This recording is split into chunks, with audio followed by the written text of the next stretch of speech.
05:42, Sector E3, Ypres salient, northern France. A ghostly fog hung low over the landscape, scarred by countless shell bursts. The previous night's rain had softened the earth, making each step a struggle as boots sank into the clinging mud. Water pooled in the shell craters, shimmering like shattered mirrors, reflecting a broken world. The air was thick with the cloying stench of mud, the acrid tang of cordite, and the musty odor of unwashed wool uniforms. The trench, a meager 3 meters deep and barely a meter wide, was reinforced with decaying planks that groaned and bowed under the weight of the soldiers. Private Aldemar stood on the fire step, his senses straining to catch any sound. He listened to the front, not as a single note, but as a cacophony of thousands.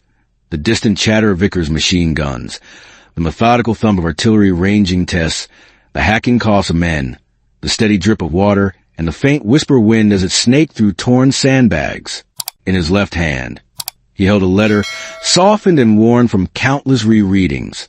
His sister wrote that the harvest back home was running late that year. At 5:45, the first German shells arrived, heralded by a piercing shriek that grew louder with each passing moment. Then came the earth-shattering impact, sending plumes of mud erupting like geysers. The men instinctively flinched, their bodies bracing for the inevitable. Sergeant Rowe barked out orders, "Stand by!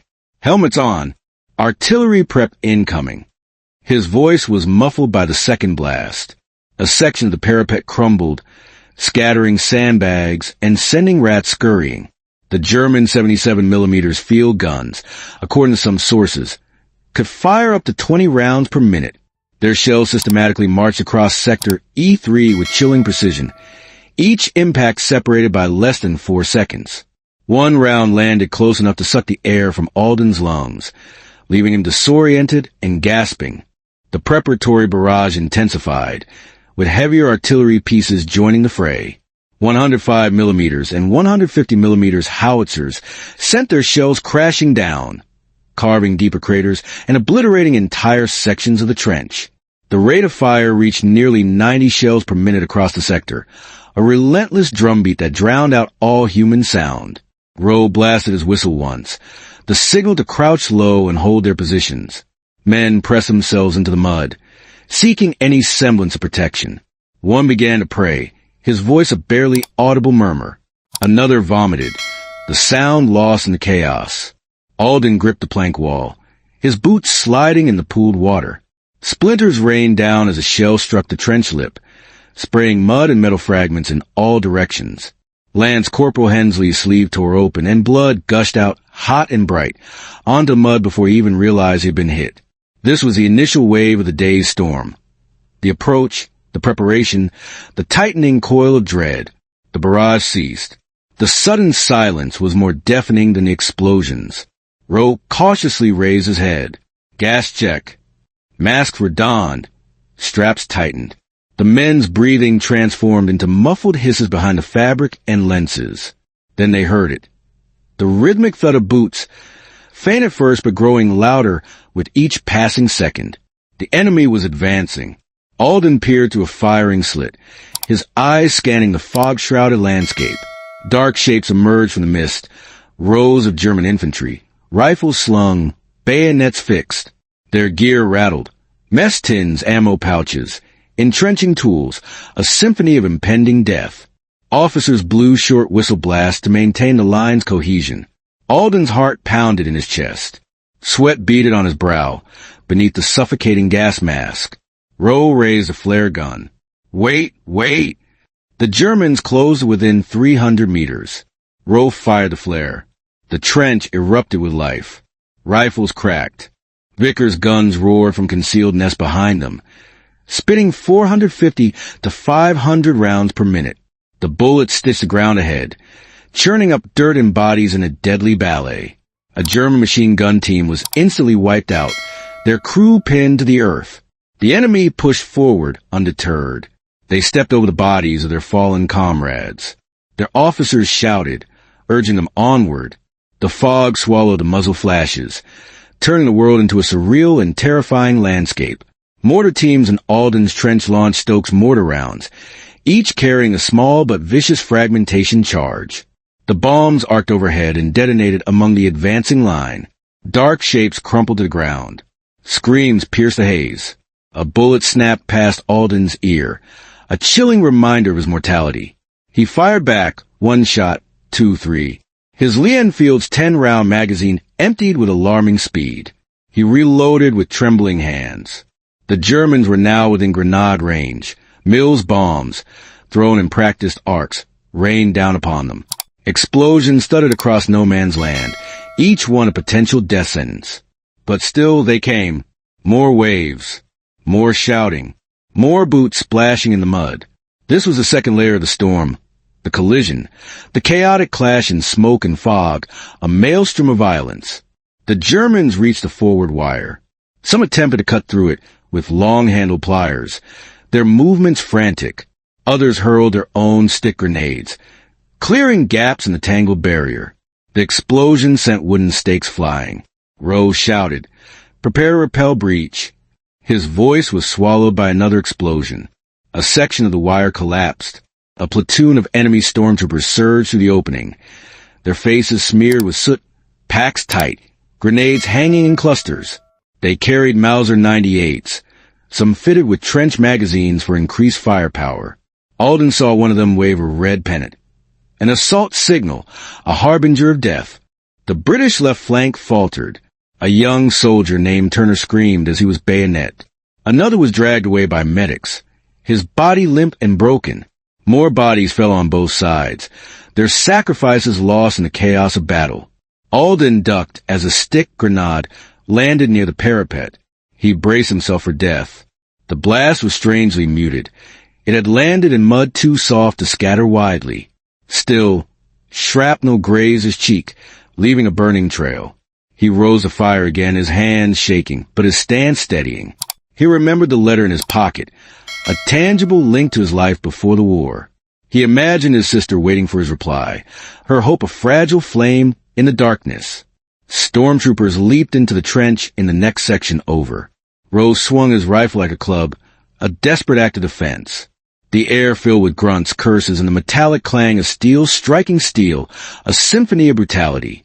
Alden fired point-blank at an attacker climbing over their parapet. The man fell backward into the mud, silent and lifeless. The Germans were close. Too close. Every movement was driven by instinct. Every breath tasted of mud and panic. Then, unexpectedly, a horn sounded from the German side. A long, rising note that cut through the din of battle. Their assault faltered. Officers waved flags, signaling a change in tactics. The stormtrooper line pulled back slightly, regrouping around the breach. Something was shifting.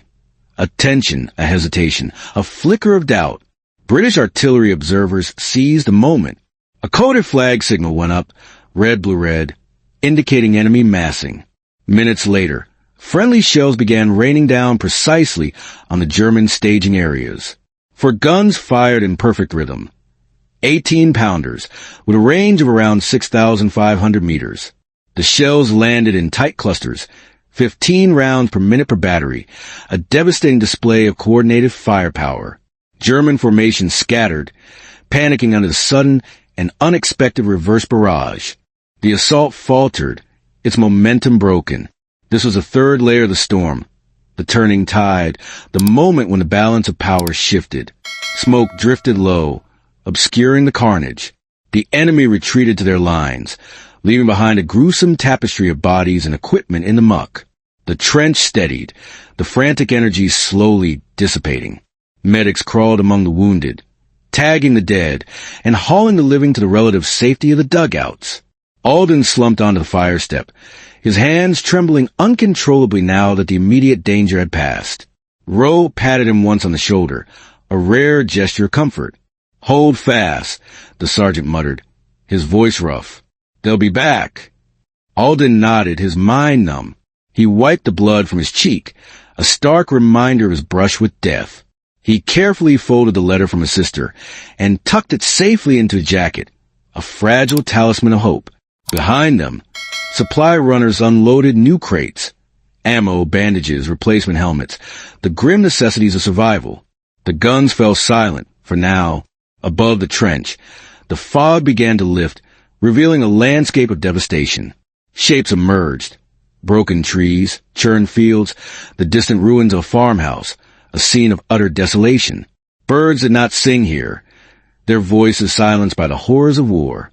In this brief respite, Alden felt the weight of the days settling over him, a crushing burden. The battle was not won, nor was it lost.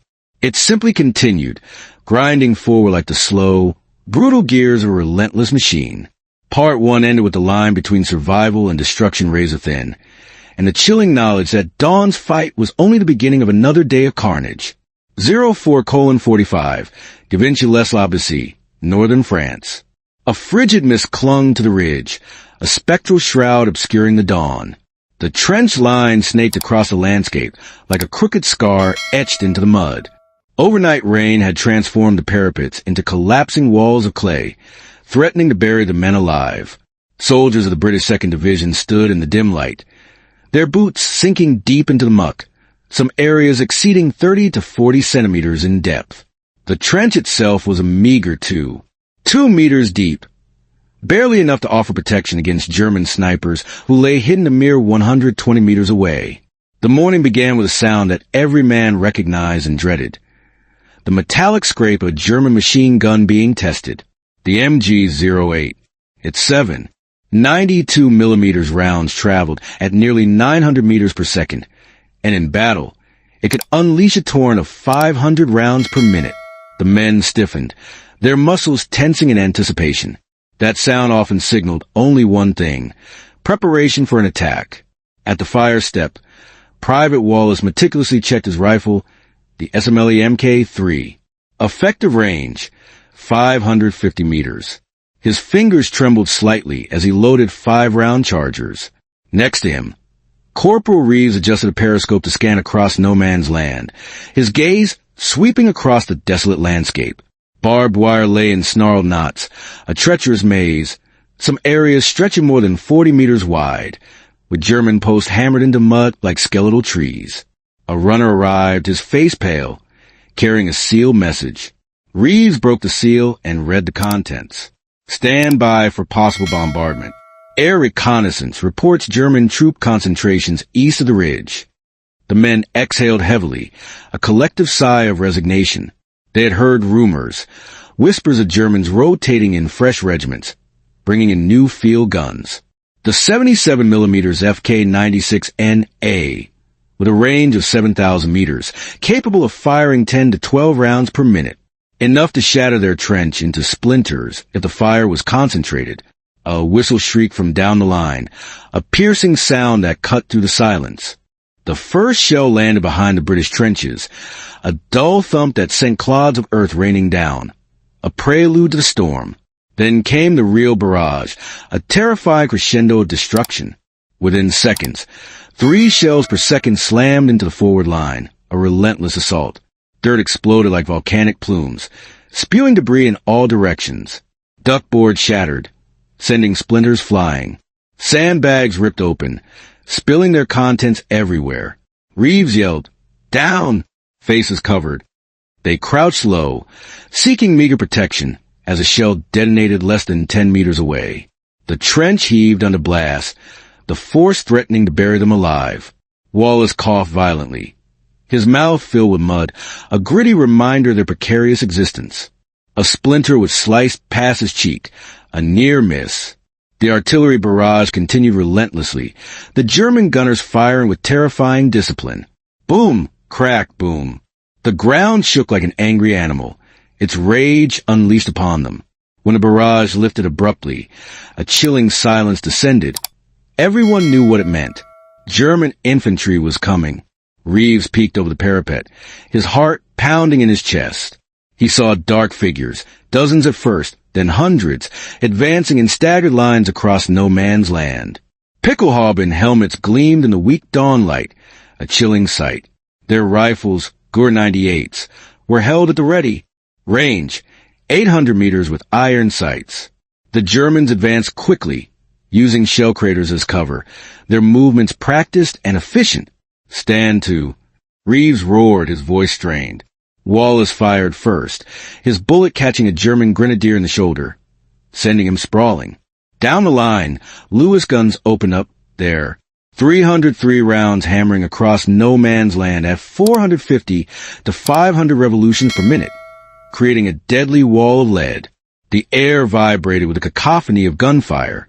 German return fire snapped overhead, ricocheting off the parapet, a constant threat. The Germans were close enough now that Reeves could see their faces. Mud-streaked, determined, frightened, a kaleidoscope of emotions. Then he heard something worse than shellfire, a sound that sent a chill down his spine. A low mechanical grinding, the unmistakable sound of a mortar team preparing to fire. German light Minenwerfers started dropping rounds behind the British trench. A deadly game of cat and mouse. Their 3.7 bombs burst with savage force, designed to collapse trench walls, burying the defenders alive. A shell dropped near the communication trench. A direct hit. The tunnel caved in, sealing off the escape route. Reeves shouted orders. Hold fire. Conserve ammunition. He could see that the Germans were concentrating their attack on the left, attempting to roll up the flank. A smart, dangerous maneuver. Then a voice cracked through the chaos, piercing the din of battle.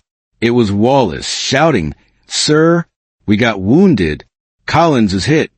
Collins, the youngest in their section, lay on the trench floor, his legs mangled by shrapnel, a horrific sight.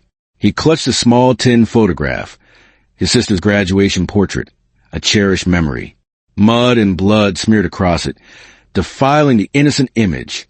Reeves knelt, pressing a hand on the boy's shoulder, offering a small measure of comfort.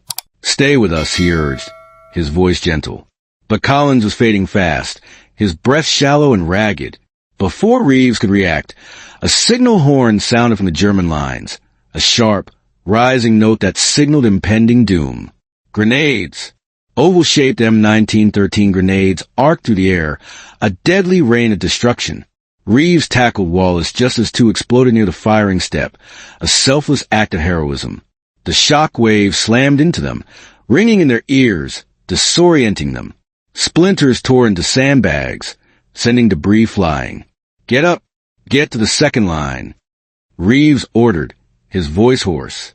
The trench was collapsing, walls buckling under constant fire, a death trap. Men scrambled over fallen duckboards as mud poured in like liquid, threatening to engulf them. They fell back to a reserve trench 50 meters behind the main line. Their retreat, a desperate struggle for survival. A narrow communication trench linked them, half-flooded and treacherous. Mortar shells splashed water and mud over them as they ran, adding to their misery. At the reserve trench, Captain Ainsley stood waiting, his face grim, clutching a field telephone, his lifeline to the outside world. "They're pushing hard," he said, his expression grim. "But French artillery is repositioning to support. We need 5 minutes." 5 minutes felt like an eternity, a lifetime suspended in the midst of chaos. Reeves stationed his men, preparing for the inevitable onslaught. Lewis gunner set up, belts ready, their faces grim.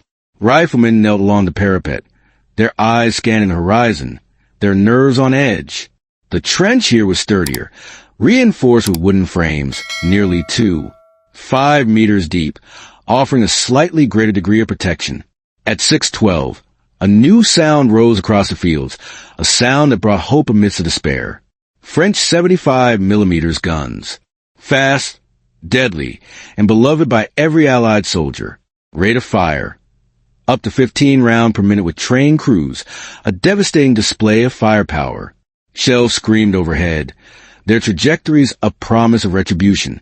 They smashed into the advancing German ranks, shredding formations, turning the tide of battle. Germans dug for cover, their momentum stalled, their assault faltering.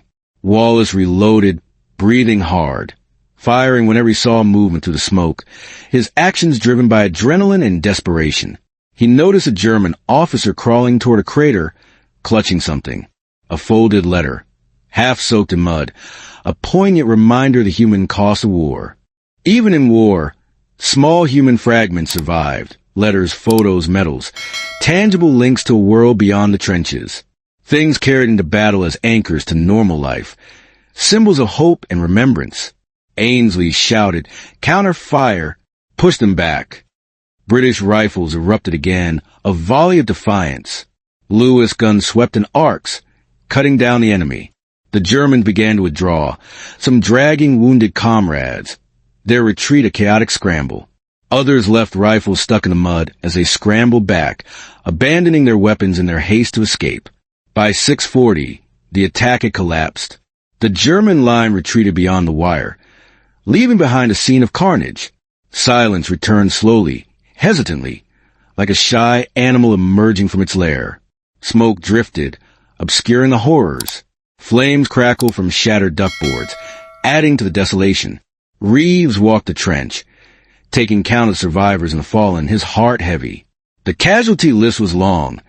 Nearly 20% of their company either wounded or gone, a devastating loss.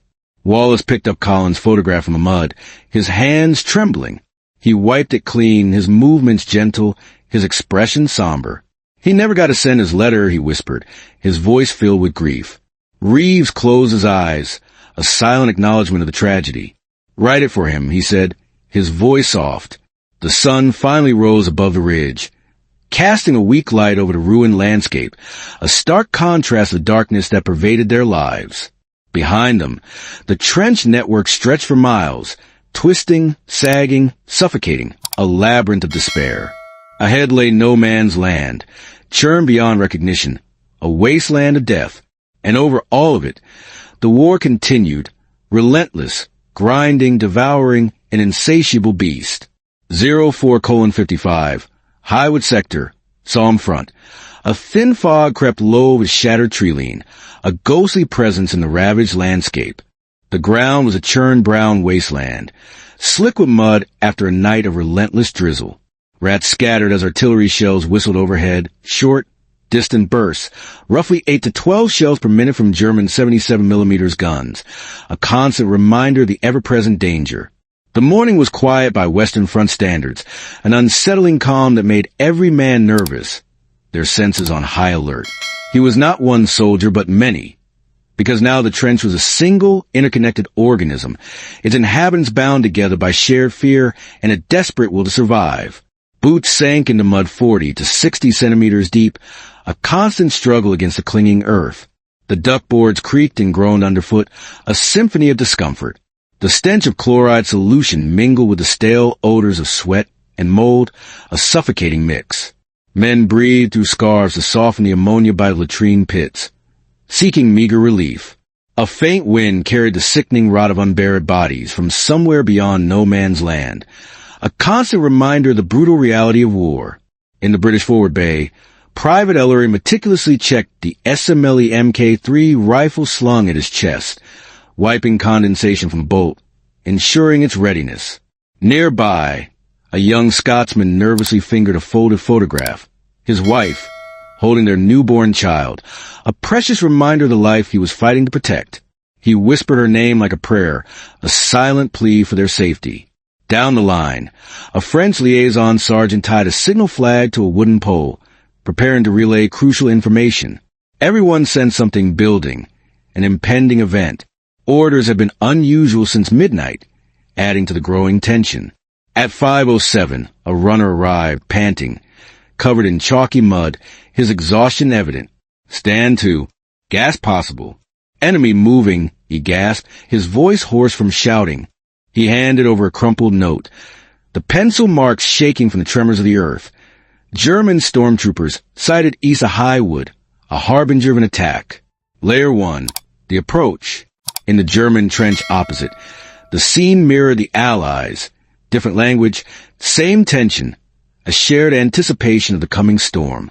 Corporal Weber checked the straps of his M1916 Stahlhelm, tightening them until metal bit into his skin, a grim ritual. His unit carried Granatenwerfer 16 light mortars, their range roughly 300 meters, perfect for cramped terrain around the wood. A lieutenant passed down the line, his voice low and urgent.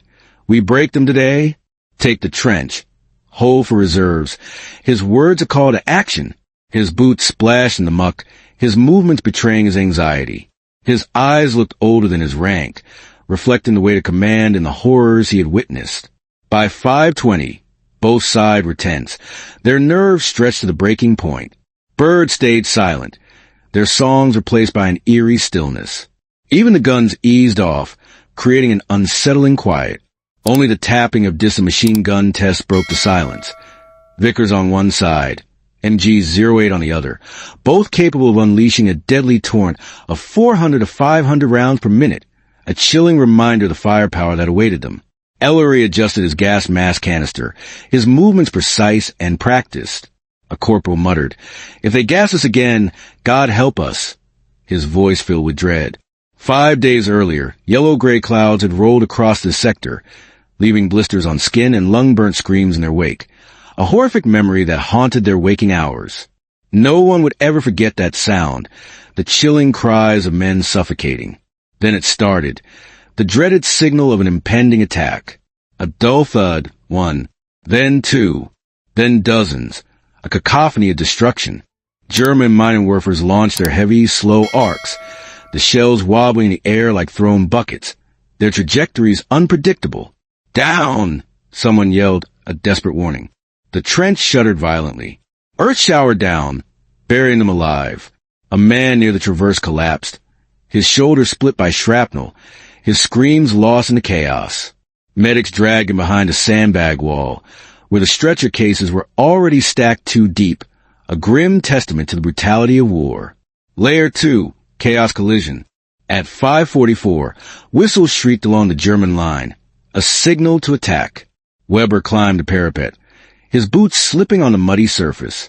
He dove forward into no man's land under a hail of British bullets, his body bracing for the impact. MG teams on both sides opened fire with full fury, long, sustained bursts, the acrid smell of cordite filling the dawn air, a suffocating blanket of smoke and death. British Lewis guns chattered at 500 to 600 rounds per minute, cutting faint glowing streaks through the mist, a deadly light show.